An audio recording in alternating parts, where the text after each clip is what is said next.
c'est terminé, victoire du Real Madrid 2-0 contre Espanyol de Barcelone. Équipe yi gën a naqaree jouer foofu nga xamante ne mooy championnat Espagne bokk na ci équipe yi gën a naqaree jouer. Barça sax ils ont eu du mal. Premier mi-temps bi Real 0-0 la def. Deuxième mi-temps bi ça a été dur mais Vinicius a ouvert le score. Vinicius lenn rek moo metti ci moom man Barça moo sama équipe certes mais Brésil lay supporté. Vinicius dafa bari wax il parle trop mais sinon à part ça c'était un très bon match. Espagnol yi donc Barcelone yi sax laay wax parce que Espanyol de Barcelone biir Barça la nekk donc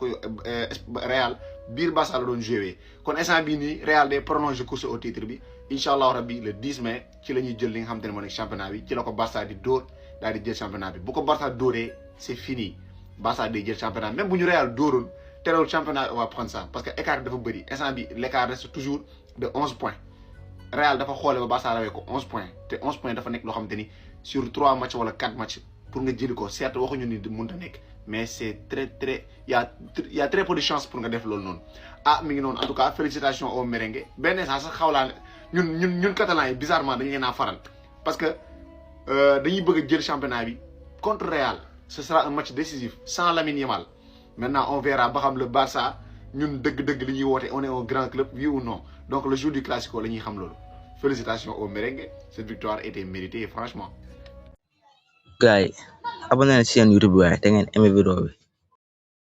maintenant nag yaakaar naa ne coow li jeex na coowal aile d'honneur maintenant c'est fini maa ngi doon gis ay wax si affaire aile d'honneur ou pas merengue ne duñ defal Barça aile d'honneur catalan yi dañ ko war def pour geste de fair play et tout ça merengue ne nekkul force mais maintenant coow li jeex na coowal aile d'honneur c'est fini parce que Real Madrid vient de battre Espanyol de Barcelone 2-0 ce qui signifie que Barça n'est pas encore champion d'Espagne et que prochaine journée classico la nar a nekk et pour aile d'honneur am il faut d'abord Barça jël Liga officiellement mais instant bi Barça neexagul champion officiellement donc la Liga va se jouer au classico victoire bii nag il la fallait pour le Real Madrid après match nul bi contre Real Betis merengue lu ñu doon demandé mooy réaction te tey les hommes d'Arbo voilà réagir nañ aussi grâce à un très grand Vinicius Junior qui a inscrit un magnifique doublé joué contre Espanyol Barcelone nag xam ngeen ni mosul yomb waxuma laa ñu nekk biir dëkkam ñii xam ngeen nañu lakkalee seen biir dëkk mais Real Madrid tey dafa soxla woon ndam ak lu mu lakkale lu mu nakari fubaleel tey Real Madrid n'avait pas le choix gagner obligatoirement la moon tey si match yi et ils l'ont fait grâce à un doublé signé Vinicius Junior félicitations au merengue bravo. Parfois su may gis certains fans du Real di critiquer Vinicius sur ses performances wallahi en fait du ma bëgg a wax mais damay comprendre que ñoom ils n'ont rien compris ndax voilà sur une action permettre na joueur Real yëpp nekkaat ci match bi parce que soo leen xoolee bu baax ma match bi en première période c'était catastrophique laa mën a wax mais là à la 54e minute c'est Vinicius qui récupère la balle il fait la passe à Gonzalo Garcia bi nga xamante ni mu ngi soog a dugg mais Gonzalo Garcia a l'intelligence de faire une remise à Vinicius et là vous savez c'est le talent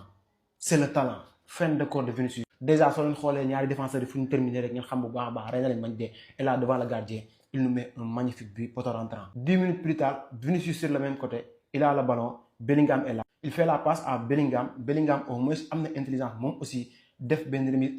en 2 touches à Vinicius mais quel talonnade et là c'est l'instinct d'un buteur là c'est le talent il caresse la balle et xool leen bu baax a baax fan la balle bi mujjee lucarne permettre au Real Madrid de l'emporter 2-0 donc ce qui signifie donc Barcelone ne sera pas champion aujourd'hui mais peut-être dimanche. Faut juste ngeen respecter Vinicius s'il vous plaît respectez-le parce que kii voilà xam ngeen bu baax a baax lan moo tax en fait c'est compliqué parce que nit la il faut ngeen xam ne tey jii nii dans le football il y a des aspects yoo xamante ne c'est beaucoup plus important que la performance mooy maanaam aspect mental et Vinicius gis ngeen bu baax a baax à chaque fois Kylian Mbappé n'est pas là Vinicius porte le Real Madrid. Il faut accepter ça tey jii nii il faut que tey Real nekk benn équipe boo xamante ni qui peut tourner autour de Vinicius pour que tey jii nii ngeen gis la meilleure version de Vinicius mais nii su ngeen continuer ak saison bii nii demain aussi ça sera la même chose. En tout cas peu importe ce que ça passe voilà une saison mitigée la mën a wax 21 buts 12 passes décisives voilà le Real fait l'essentiel avec un très grand Vinicius victoire 2-0 Bellingham aussi a fait un très bon match dinaa si ñëw après. Liga bi jeexagul salaam personne foot j'espère que ci jàmm bu baax a baax. En cas de match nul de Real Madrid ak kii di Espanyol de Barcelone Barça day jël lii di championnat mais tey Real Madrid a décidé que tout se jouera lii di classico bi il suffira seulement d'un match nul pour FC Barcelone jël lii di championnat mais ça sera pas facile victoire du Real Madrid 2-0 mën naa ni match bi merci à Vinicius on va dire merci à Jude Bellingham, merci aussi à Gonzalo Ramos. Di ngeen wax lu tax passion wax ay Gonzalo Ramos parce que je pense que Gonzalo Ramos apport bi mu indi ci deuxième mi-temps bi moo tax match bi changé. Premier mi-temps boo xam ne c'était pas vraiment Real Madrid da doon cherché wu parce que amuloon benn neuf de fixation benn neuf boo xam ne dañu mën a ñëw Vinicius def ko benn une deux et tout. Il a suffi quelques minutes ak ki nga xam ne mooy Gonzalo Garcia parce que c'est un attaquant, c'est un joueur qui connaît le jeu, c'est un joueur qui connaît li nga xam ne moom mooy surface de réparation bi. passe Vinicius ñëw effacer ñaari défenseur merci en plus li ci gën a am solo ngay football stade à l'extérieur des fois stade d'habitude dina la daan yuux tu mets en doublé gars yi di la tàcc loolu rek je pense que c'est lu mag a mag mais Mendy à chaque fois soo ko soxloo day ñëw dafa la benn match bu baax wala ñaari match yu baax nga am yaakaar beneen match bu ñëw il s'est claqué en plus li ci gën a doy waar raté na plus de 170 matchs sur presque 400 matchs yoo xam ne disponible na ko lii di Real Madrid. Je trouve que loolu c'est énorme. Je pense que fin de saison day jógee fële ca Real Madrid. li ci gën a yéeme aussi ki nga xam ne moom mooy Mendy toog Carreras acheté plus de xawma 30 xawma 50 millions dugul en plus caméra bi ko wane muy ree parce que Fran Garcia mi nga xam ne c'était le remplaçant je pense que problème bi noonu wax fan yi passé je pense que avec surtout remplacement bi commencé naa nekk dëgg il a un problème ak kii di Arbola mais anyway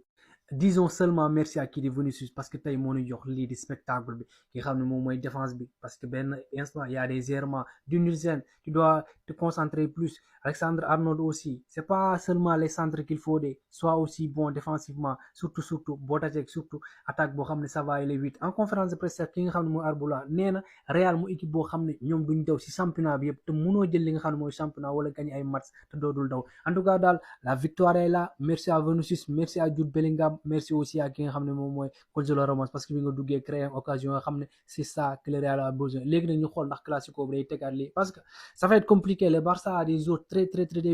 joueurs créatifs et tout mais le Real peut empêcher le Barça d'être champion à domicile parce que bu boobaa yaa ma gën a xam. voilà Jude Bellingham mooy li ñu yàgg wax rek man mi yàgg naa ko wax des fois équipe day nekk si ay jafe-jafe ba yóbbaale yenn joueurs yi nga yaakaar ni joueurs yi peut-être seen niveau dafa wàcc alors que seen niveau wàccul sax juste que équipe bi dans l'ensemble moo doxul rek mais soo jëlee joueur par joueur ñoom ñëpp ce sont des excellents joueurs. Jude Bellingham xam naa ne tey ñu bëri dinañ wax si moom quel match de Jude alors que non deful dara Bellingham deful dara lii lu ndaw la ci moom li mu mën loolu c'est sûr lu ndaw la ci Jude Bellingham mën quoi donc ñun xam nañ Jude Bellingham voilà du nekk fii di sonn di wax naan ay quel match de non xam nañ kan mooy Jude Bellingham seetaan nañ ko Dortmund bi mu ñëwee première saison Real Madrid seetaan nañ ko donc voilà soo leen gisee peut-être blessure yi ko sonal ak situation équipe bi c'est tout simplement ça mais sinon Jude Bellingham amul morom su fekkee mu ngi wér rek wax dëgg yàlla yaakaaruma ni moroomam mën na ko ci milieu de terrain je pense pas. Il a fait un match extraordinaire ce soir, vraiment c'est à apprécier. La passe, la talonnade pour Vinicius Junior qui marque un magnifique but. Hein. Et le but c'était pas évident du tout. Félicitations aussi à Vinicius Junior, mais excellent match de Jude Bellingham. Mais Vinicius, quel match de Vinicius Junior! Real Madrid qui mène 2-0 sur la pelouse d'Espanyol de Barcelone après un match très compliqué. Parce que premier mi-temps Real Madrid il a tout tenté mais match c'était trop serré. Espanyol ku ne xam na ne dafa naqaree football que ce soit mu nekk ak Barça wala mu nekk Real de Madrid. Et finalement Real Madrid mujj na ko gagné à la deuxième période après un match extraordinaire et un doublé de Vinicius Junior. On dirait que le Real Madrid va mieux quand Kylian Mbappé ne joue pas parce que tey man combinaison yi ma doon gis entre Bellingham ak Vinicius mooy comme combinaison yi ma doon gis avant Kylian Mbappé di ñëw Real Madrid y avait beaucoup de fluidité ci kaw Vinicius lekk rek la deful latéral yi nekkoon ci côté ba pare Jude Bellingham il faisait un match extraordinaire ci kaw y avait beaucoup de fluidité ci milieu de terrain bi y avait Tchouaméni un match boo xamante ni tout le monde était au rendez-vous et on dirait que ni Kylian Mbappé non mais tey merengue yi dinañ am lu mu wax parce que match bi Real Madrid livré ak victoire bi mu fluidé ak match bi maîtrise bi si amoon ak jeu bi si amoon non mais c'est extraordinaire. ma gën a jommal c'était Vinicius Junior il a livré un très grand match premier bii bi ak deuxième bii bi bu dàq sa morom nga ni bii la Vinicius tey lekk rek la deful latéral yi nekkoon ci côté tey il les a malaxés malmenés torturés sur une très belle combinaison entre Jude Bellingham et le milieu de terrain une talonnade extraordinaire et Vinicius qui finit tranquillement un but extraordinaire équerre non mais franchement bu tëjee gémmiñam amul benn joueur boo xamante ne nii maanaam mënul toog ci sa table il est tellement fort mais lenn mooy problème il parle assez pour le moment il a 21 buts et 12 passes décisives toutes compétitions confondues très franchement le match qu'il nous a montré aujourd'hui ça veut dire que Vinicius bu noppee c'est le leader du Real de Madrid parce que sans Kylian Mbappé il est capable de porter le Real Madrid sur ses épaules te tey il nous a livré un match de très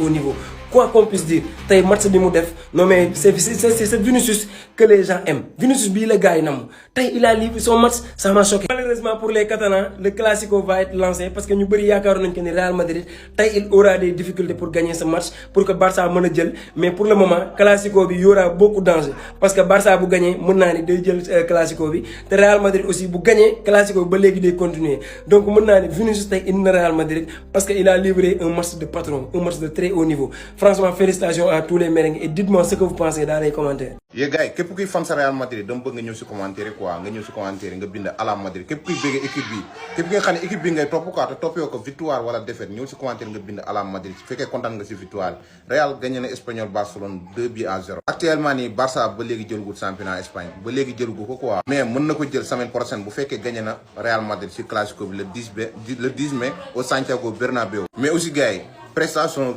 Vinicius Junior lañ ci wax xool leen premier but bi nu mu dribblé Zoro Espagnol Barça mais aussi xool leen deuxième but bi passe talonnade de Jude Bellingham finition de Vinicius Junior. donc gars yi Vinicius Junior xañ na waa Barça actuellement titre champion d'Espagne xanaa semaine prochaine donc ñëw leen si commentaire ngeen bind à la Madrid bu fekkee kontaan ngeen ci victoire bi tey nag Vini kese moom moo sauvé Real Madrid parce que moo dugal ñaari but yu am si match bi yëpp Vini daal Mbappé bu fi nekkul moom day dox nice. gars yi bu leen fàtte abonné te ngeen aimé vidéo bi